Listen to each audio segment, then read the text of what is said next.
1, 2, 3, 4. That's how many patties our new Stacker King has. And to communicate this, we made a big out-of-home campaign. Not that kind out of home. Or this one.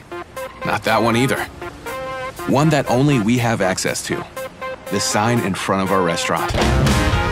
Yes, we redesigned our logo to communicate that the Stacker comes with 4 patties. And then replaced the Burger King signs we all know with the new design. Right where consumers could buy our new Stacker. Not only by going into the store, but also by scanning the logo using the app to skip the line. And because we didn't pay for the media, we could use that budget to place signs throughout the city.